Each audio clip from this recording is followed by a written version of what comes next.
ఈ దేశంలో ప్రపంచంలో నివసిస్తున్న ప్రతి వ్యక్తికి ఈ మానవ జీవకోటికి వాళ్ళందరికి కావాల్సింది ముఖ్యంగా ప్రకృతి బాగుండాలి. ప్రకృతి బాగుండాలంటే మనము చెరువులను కాపాడుకోవాలి, మన చుట్టూ ఉన్నటువంటి నేచర్ ని కాపాడుకోవాలి. ఇవన్నీ మర్చిపోయి అసలు చేయాల్సిన పని మనం చేయకుండా పనికిరాటి మీద దృష్టి పెట్టి మన ఆరోగ్యాన్ని మన చేతుల్లో ఉంచకుండా బయట వాళ్ళ చేతుల్లో పెడుతున్నాము.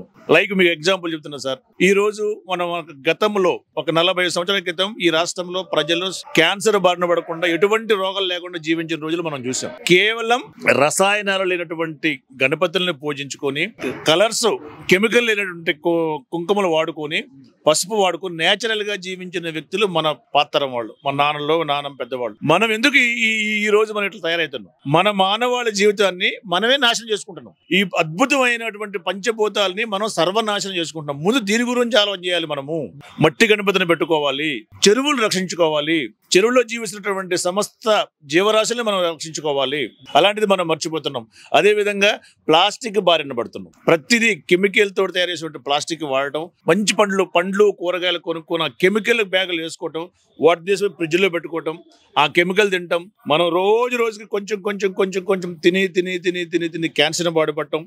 దీని వలన ఆ క్యాన్సర్ బారిన పడ్డ వాళ్ళు ప్రైవేట్ హాస్పిటల్ ఎంత దోచుకుంటున్నారో మనం చూస్తున్నాం. లక్షల రూపాయలు బిల్లు చేస్తున్నారు. మన లక్షల ప్రాణం ముఖ్యమా, లక్షల రూపాయలు ముఖ్యమా?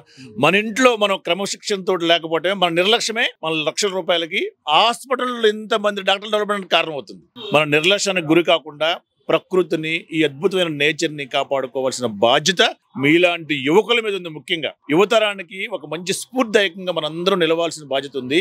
ఈ ప్రకృతిని, ఈ జీవకోటిని కాపాడుకుంటే మిగతా వాళ్ళు ఎవరన్నా వస్తారు, ఎవరన్నా పోతారు. కానీ మనము ముఖ్యంగా ఉండాల్సింది ఆరోగ్యంగా ఉండాలంటే మనం ఈ నేచర్ని కాపాడుకోవాలి. ఈ భగవంతుడు ఇచ్చిన సృష్టిలో ప్రతి ఒక్కటి మనకి ఉపయోగపడేది, దాన్ని కాపాడుకోవాలని చెప్పేసి మీడియా ముఖ్యంగా మేము అందరూ కోరుకుంటాం. దగ్గరలో గణేష్ మహోత్సవాలు రాబోతా ఉన్నాయి. సో మరి ప్రజలకు ఏం మెసేజ్ ఇవ్వబోతా ఉన్నారు? అంటే ఇప్పుడు యువత చూసుకున్నట్టయితే ప్లాస్టర్ ఆఫ్ ప్యారిస్ పిఓపి విగ్రహాలకు అంటే ఎక్కువగా ఆకర్షితులు అవుతా ఉన్నారు. సో దీనికి ఏం చెప్తారు? యువత మొత్తం కూడా మన తెలంగాణలో ఉన్నటువంటి ప్రతి గల్లీలో చిన్న మట్టి గణపతిని పెట్టైనా సరే పూజలు పెద్దగా చేయాలి. గణపతి 5 ఫీట్లు ఉందా 20 ఫీట్లు ఉందా ముఖ్యం కాదు సార్.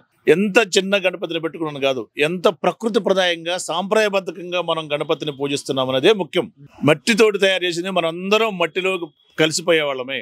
ప్రతి మనిషి మట్టిలోనే పుడతాడు, మట్టిలోనే చనిపోతాడు. అలాంటిది మనం ప్రతి వ్యక్తి ఈ రాష్ట్రంలో, దేశంలో ఉన్న వ్యక్తి మొట్టమొదట పూజించేది ఆ మహాగణనాథుడిని. అటువంటి మహాగణనాథుడికి మొట్టమొదటి పూజ మట్టితోటి మనమే ప్రతిష్ఠ చేసుకొని, లేకపోతే మట్టి గణపతిని ఎక్కడైనా కొనుక్కొని యువకులు ముఖ్యంగా ముందు రావాలి. పూజలు పెద్ద చేయాలి. నేను 50 ఫీట్లు పెట్టాను, 200 ఫీట్లు పెట్టాను, లక్షలు ఖర్చు పెట్టినది కాదు ముఖ్యం. ఎంత భక్తి శ్రద్ధలతో చేస్తే మనం అంత ఆరోగ్యంగా యువత ముందుండి మట్టి గణపతిని పెట్టుకొని పూజించి, అదే మట్టి గణపతిని నీళ్ళల్లో మంచి నీటిలో సాంప్రదాయబద్ధంగా నిమజ్జనం చేస్తే వారికి, వారి కుటుంబానికి, యువతకి మంచిగా వాళ్ళు హెల్దీ ఉండాలని చెప్పేసి కోరుకుంటున్నాం. ఇప్పుడున్న రోజుల్లో చూసుకుంటే మా వినాయకుడు బాగుండాలి, లేదంటే మా వినాయకుడు పెద్దగా ఉండాలి, మంచిగా కనబడాలి అని చెప్పేసి అనుకుంటా ఉంటారు. సో దీనికి అది వాళ్ళ యొక్క ఉత్సాహం. ఈ చుట్టుపక్కల వాళ్ళని చూసి ఉత్సాహపడుతుంటారు. కానీ నిజంగా భగవంతుడు ఉత్సాహపడాలి.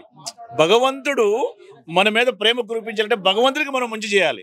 ఒకళ్ళని చూసి మనం పెద్దగా పెట్టుకోవడం కాదు సార్. భగవంతుడిని మనం ఎంత స్వచ్ఛంగా పూజ చేసాము, ఎంత స్వచ్ఛంగా సంప్రదాయబద్ధంగా దాన్ని నమస్కారం చేసుకున్నదే ముఖ్యంగా దేవుడు అది చూస్తాడు. వాళ్ళకంటే గొప్ప, వీళ్ళకంటే గొప్ప అనేది నలుగురు మనుషుల కోసం చేసుకునే అవన్నీ కాకుండా ప్రతి కుటుంబ సభ్యుల్లో, ప్రతి యువకులు, ప్రతి యువ పిల్లలు వాళ్ళందరూ కూడా మట్టి గణపతిని పూజించాలని చెప్పేసి కోరుకుంటున్నాం సార్.